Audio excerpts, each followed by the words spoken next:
taken me 2 years to get back to this.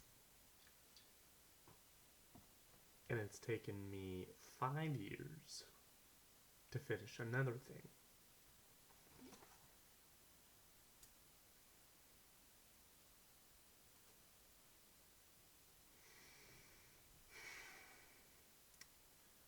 It's time for some real talk. So, I know it's been a while since my last real talk video. That's not to say that I haven't had ideas for, videos to do, this one included. It's just, I haven't really had the time or the motivation or the thinking space in the past couple of years or so to make another one. But here we are. We made it. We made it. When I thought about this video, I intended it to be sort of like a valedictorian speech from someone who is very much not a valedictorian, right? Like a people's speech, but not the actual people's speech that they definitely still have at the graduation ceremony, where it's like, I may not be the valedictorian, but I still know what it was like to be in school. Am I right, friends? Am I right about the things?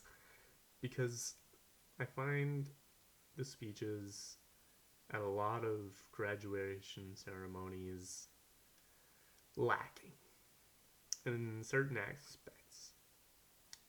And I think it's because the people that get chosen to do these speeches, and I'm not saying anything about them as people. I'm sure they're lovely people and they did very well. I'm very excited for what they're doing post-graduation. And I'm sure they worked really, really hard on their speeches. But there's something to those speeches that lacks reality or realisticness. I know that's not really a word, but that's the closest thing that I can get to it. Which is why I would like to do one myself. So here we go. This is the Real Talk with Conch University Degree Acceptance Speech. Here we go. So, thank you everyone for coming today. It's a long day. It's a chaotic day. Large parts of this day are not going to be enjoyable at all for any of the actual graduates, because it's going to be a lot of shaking hands and hugging people and hurrying to hug other people and making sure that you're running around so that you see all of the people that you need to hug, and so that they can say congratulations to you. They're congratulating you. And that's fine. But it gets to this point where it's just like, I get that I did a good job. That's why I'm here. And let's unpack that whole thing of being here at all a little bit more. Because that, I think, is the biggest problem with so many valedictorian speeches that I hear. They brush over the struggle. They mention it as this vague, nebulous, oh, it was hard in ways. We had to do exams. We had to study. Life continued happening. But they don't get specific, which is often what you need to make a good speech. You need to get specific, which does not mean getting obscure. It means honestly getting truly relatable. The fact that many of the people that sat with me this past spring, because they made it to the graduation ceremony alive,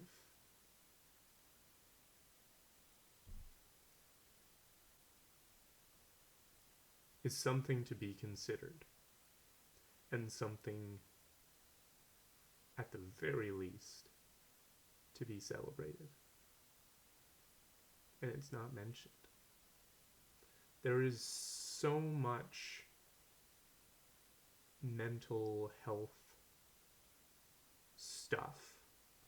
I could use a strong word, but so much mental health stuff that happens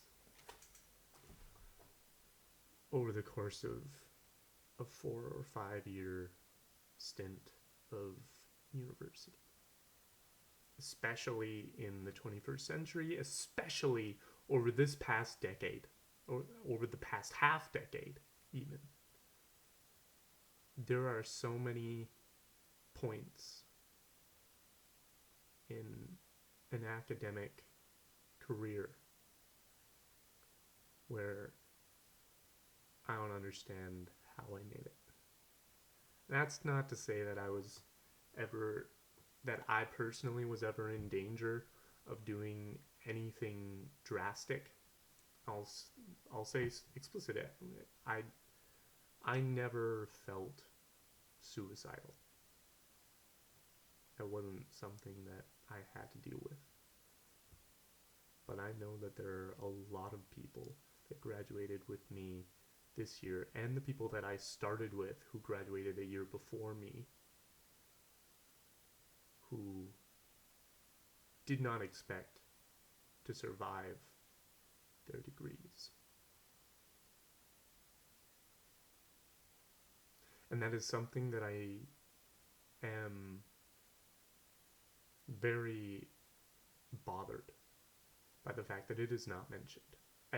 I have never heard it mentioned, whether it's a high school valedictorian speech or a university. Doesn't get talked about. And I hate that. But the point is, we made it. And we have these fancy pieces of paper. I actually have mine sitting in here somewhere. It's in here somewhere. It's a very nice piece of paper, once I find it. And it says that I put in the necessary amount of work, the necessary amount of time to earn the title of a Bachelor of the Arts, particularly in theater.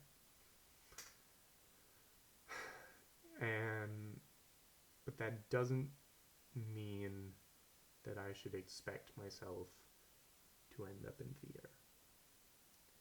And that might sound defeatist, but it's not. Honestly, it's really the most optimistic way you can look at it. Because I would say that my theater degree, or a degree in the arts in general, implies so many things more than just I can do art. It means, in the context of theater, it means that I can work with a lot of different people, all who have different roles of equal but very different values. You know, if that makes sense. It means that I can think on my feet. I did improv for 5 years. I know how to think on my feet. It means that I can think abstractly. I can make connections between themes and issues and subject matter. Not to mention the fact that I did a whole English minor, which is even more of that, but in the written word. And so those are things that can be applied to so many more careers than just theater. And that's not just to say that I can find another job that I guess will be fine and that I guess I'm using some things in. There are so many jobs out there that you can enjoy wholeheartedly and put your heart, soul, and mind and strength into and feel fulfilled as a human being that are not necessarily what you studied for 4 or 5 years. And that's fine. It's not about finding the thing that you spent money on to learn about specifically. Because if you find a job that you enjoy, it doesn't matter what it is, you'll be applying what you learned. It's the same way as like no two people can do a complicated job exactly the same way, because by the very fact that they are two different people, they will be coming at the task with two different perspectives. And I think that's pretty cool. So regardless of where you end up, whether it be something in your field of study or maybe not, the point is to find something to do that engages you. To find something to do that you can say, I care about the results of my work. That makes you say, I leave my place of work feeling like I'm making a positive influence. And it can be small. It doesn't have to be this big thing. I've been thinking a lot about legacy and the mark or the impact that you leave behind. And I think our culture likes to make it seem like the only legacy worth leaving is one that is known internationally or even on a national scale. If millions of people didn't know who you were or what you did you even really exist? And that is so unhelpful to the psyche of an individual human being who just wants to do things that they like to do. I've been trying to encourage myself to say that if I could make a relatively reasonable living just doing theater, doesn't have to be big. I don't have to go to Broadway or West End or any of the big theaters in Vancouver. I don't need to be a movie star. If I can make a living doing art that I am proud of, it doesn't matter how many people see it. Because it means that my talents are being put to use. And that's all I can ask for. So, this is the kind of thing that I would very much like to hear your thoughts on. Particularly those of you guys who are either in university or have recently finished university. I want to hear your thoughts on where you are in your journey, and in it's such a cheesy way to put it. Where are you in your journey? But where are you at with this whole what do you want to do when you grow up sort of deal?